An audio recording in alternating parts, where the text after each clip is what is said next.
حضرت علی رضی اللہ عنہ کے دور خلافت کی مشکلات. تحریر سلطان محمد عبداللہ اقبال سروری قادری. قسط نمبر 15. حضرت عمار رضی اللہ عنہ کی شہادت.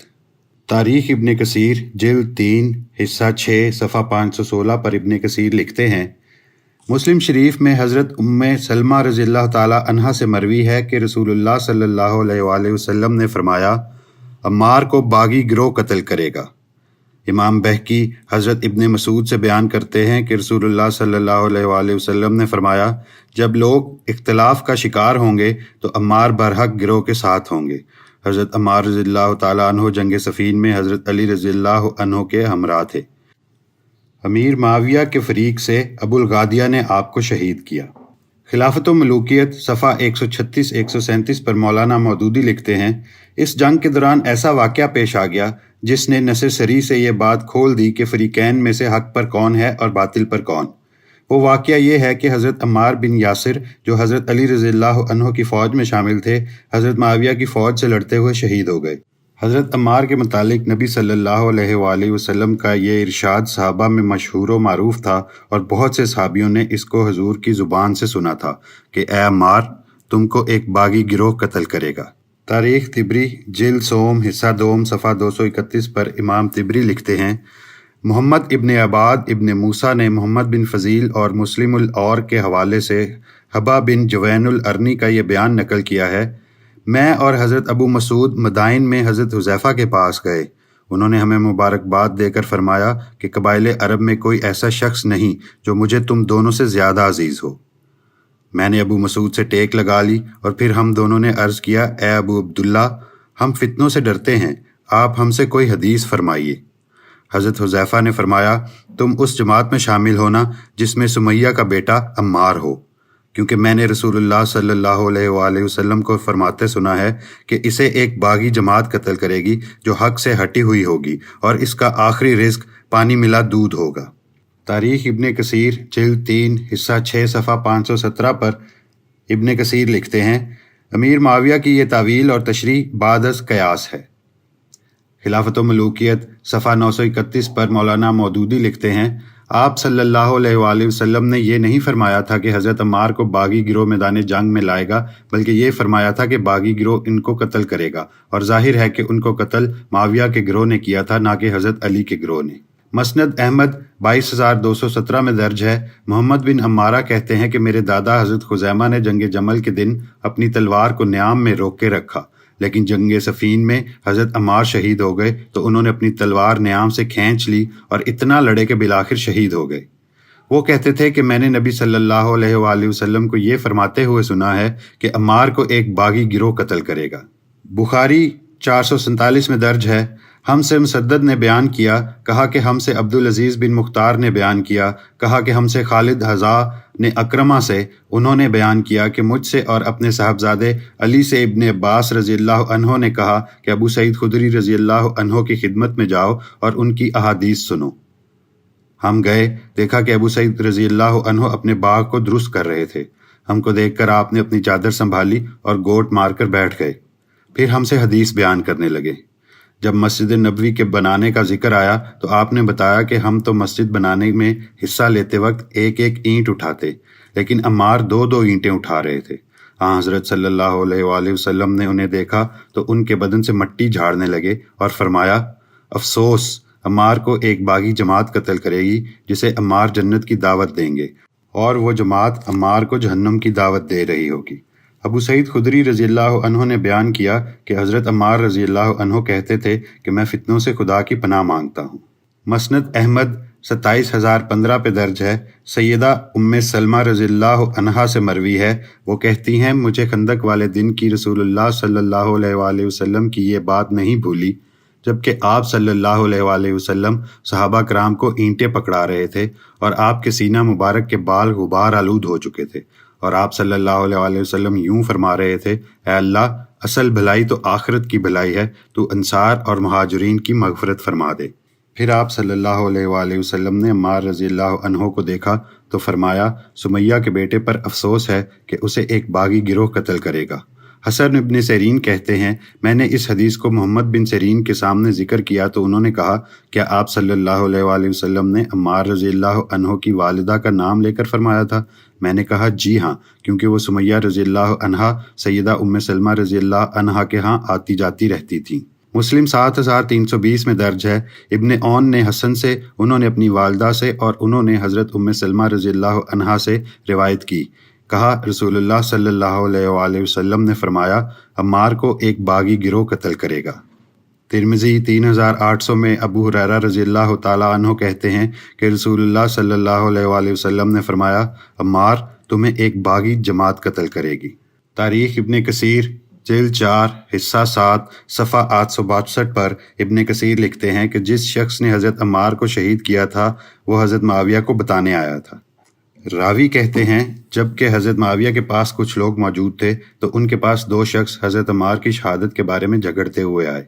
حضرت عبداللہ بن عمر نے ان دونوں سے کہا تم میں سے جو بھی اپنے ساتھی کے مقابلے میں حضرت عمار کی شہادت سے اپنے نفس کو خوش کرنا چاہتا ہے، یعنی اس نے حضرت عمار کو شہید کیا، تو وہ اپنے آپ کو خوش کر لے، کیونکہ میں نے آپ صلی اللہ علیہ وآلہ وسلم کو فرماتے سنا ہے کہ حضرت عمار کو ایک باغی گروہ قتل کرے گا۔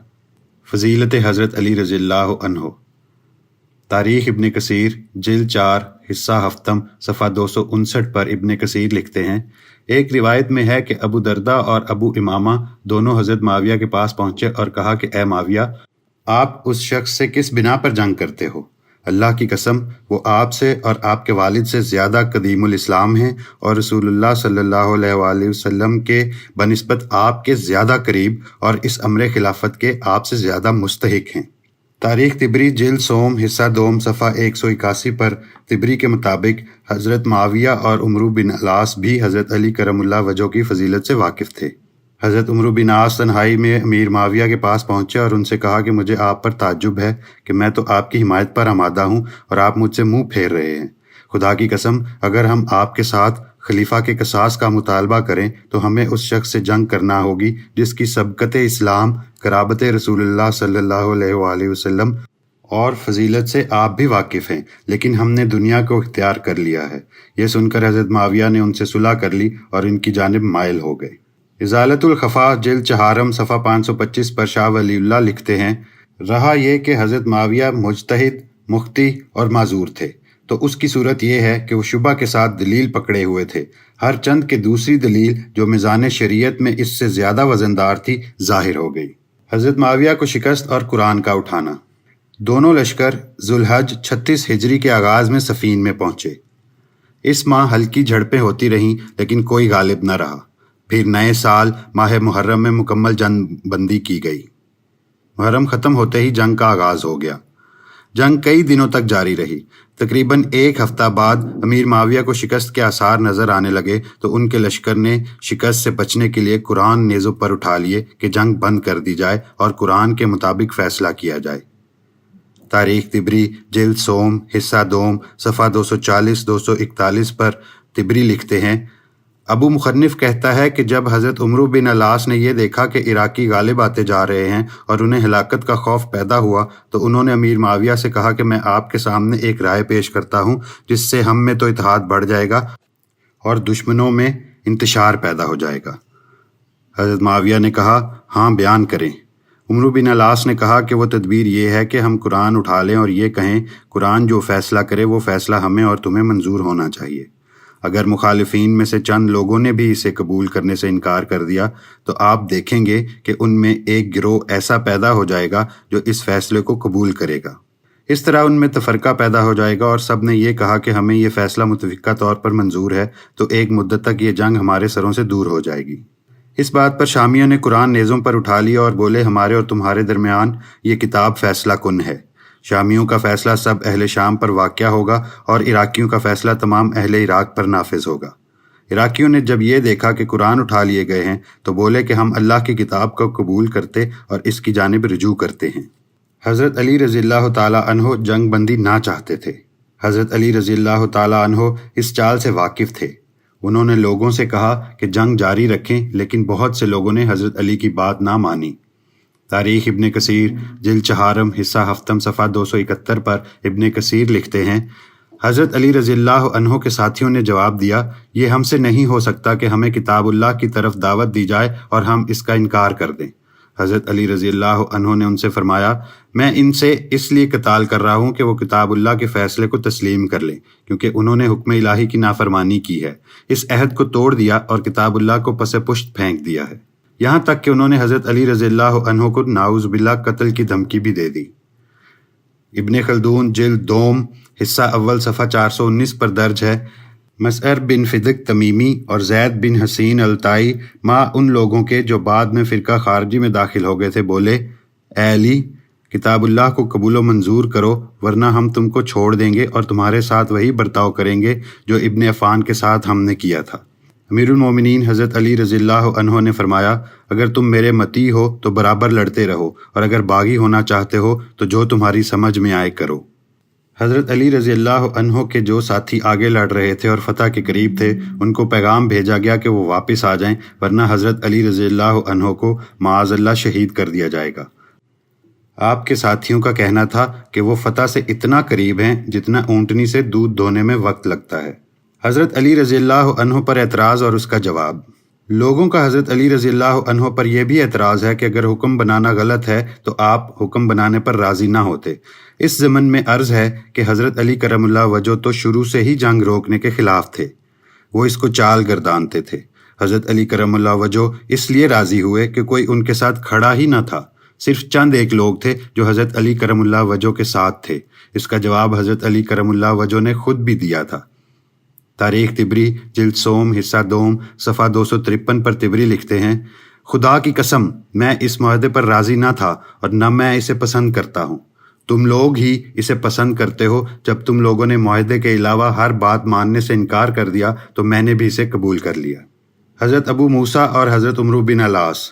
یہ بات اہم ہے کہ پہلے حضرت علی رضی اللہ عنہ کی حکم عدولی کر کے جنگ روکی گئی، پھر جب یہ بات چلی کہ دونوں فریقین اپنا اپنا ثالث چن لیں تو حضرت علی رضی اللہ عنہ نے فرمایا کہ وہ حضرت عبداللہ بن عباس کو اپنا ثالث مقرر کرتے ہیں، لیکن حضرت علی رضی اللہ عنہ کی یہ بات بھی نہ مانی گئی۔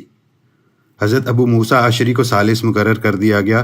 حضرت علی رضی اللہ عنہ نے فرمایا کہ ان کو ثالث نہ بنائیں، لیکن کسی نے آپ کا حکم نہ مانا۔ تاریخ ابن کثیر جلد چہارم حصہ ہفتم صفحہ 274 پر ابن کثیر لکھتے ہیں، حضرت علی رضی اللہ عنہ نے حضرت عبداللہ بن عباس کو وکیل یعنی ثالث بنانے کا ارادہ کیا اور کاش وہ ایسا کر لیتے۔ ان کے اقراء جن کا ذکر ہم کر چکے ہیں نے کہا کہ ہم ابو موسیٰ اشعری کے علاوہ کسی پر راضی نہیں ہوں گے۔ تاریخ طبری جلد سوم حصہ دوم صفحہ 245 پر طبری لکھتے ہیں، حضرت علی رضی اللہ تعالی عنہ نے فرمایا، تم نے پہلی بات میں تو میری نافرمانی کی ہے، لیکن اب تو میری نافرمانی نہ کرو، میں تو ابو موسیٰ کو حاکم بنانا نہیں چاہتا۔ حضرت ابو موسیٰ اشعری کو جب ثالث مقرر کیا تو دلیل یہ دی کہ وہ جنگ سے دور رہے ہیں۔ کتاب حضرت علی المرتضیٰ صفحہ 232 پر ڈاکٹر طٰہٰ حسین لکھتے ہیں، انہوں نے شاید یہ دلیل دیتے ہوئے یہ نہیں سوچا تھا کہ عمرو بن العاص نے جنگ میں نہ صرف عملی طور پر حصہ لیا تھا بلکہ اپنی دماغی صلاحیتیں بھی وقف کر دی تھیں۔ حضرت علی المرتضیٰ صفحہ 232 پر ڈاکٹر طٰہٰ حسین لکھتے ہیں، جب حضرت علی رضی اللہ عنہ نے اس معاملے کو سفارتی سطح پر حل کرنا چاہا اور ان کی جانب سفیر بھیجے تو انہوں نے ان کو ناکام لوٹا دیا اور کہا کہ فیصلہ صرف اور صرف تلوار سے ہوگا، اور جب تلوار سے فیصلہ ہونے لگا تو قرآن بلند کر دیا۔ سنت حدیبیہ کا زندہ ہونا۔ پھر جب عہد نامہ تحریر ہوا تو حضرت علی رضی اللہ عنہ کے ساتھ امیر المومنین نہ لکھا گیا۔ تاریخ ابن خلدون جلد دوم حصہ اول صفحہ 421 پر ابن خلدون لکھتے ہیں، عمرو بن العاص امیر المومنین حضرت علی رضی اللہ عنہ کے پاس اقرار نامہ لکھنے کو حاضر ہوئے۔ کاتب نے بسم اللہ کے بعد لکھا، ھذا ما تقضی علیہ امیر المومنین۔ عمرو بن العاص نے فوراً قلم پکڑ لیا، کہنے لگے یہ ہمارے امیر نہیں ہیں، تمہارے امیر ہوں تو ہوں۔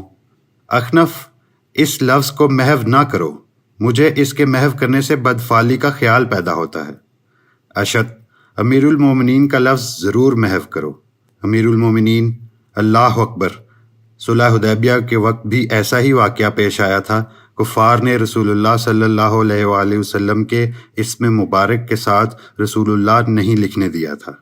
تاریخ طبری جلد سوم حصہ دوم صفحہ 250 پر طبری لکھتے ہیں، حضرت علی رضی اللہ عنہ نے اپنے لشکر سے خطاب کیا کہ تم نے وہ کام کیا جس سے تمہاری قوت ختم ہو گئی، تمہارے احسانات ختم ہو گئے، تم سست پڑ گئے اور سستی اور ذلت تم نے وراثت میں لے لی ہے۔ جب تم بلند ہو چکے تھے اور تمہارے دشمن مقابلے سے گھبرا رہے تھے اور ان کا قتل عام ہو رہا تھا اور انہیں زخموں کی تکلیف محسوس ہو رہی تھی، تو ان لوگوں نے قرآن اٹھا لیے اور تمہیں قرآن کے احکام پر چلنے کی اس لیے دعوت دی تاکہ تم ان سے اپنے ہاتھ روک لو اور تمہارے اور ان کے درمیان جنگ بند ہو جائے، اور دھوکہ بازوں کی طرح وہ تمہاری گھات میں لگ جائیں اور تمہیں دھوکہ اور فریب میں مبتلا کر دیں۔ انہوں نے جو خواہش کی تھی تم نے اسے پورا کر دکھایا۔ مضمون جاری ہے۔ استفادہ کتب: تاریخ ابن خلدون، مصنف علامہ عبد الرحمن ابن خلدون، نفیس اکیڈمی کراچی۔ تاریخ ابن کثیر، تصنیف حافظ عماد الدین ابو الفداء اسماعیل، ناشر دارالاشاعت کراچی۔ ازالۃ الخفا، شاہ ولی اللہ محدث دہلوی۔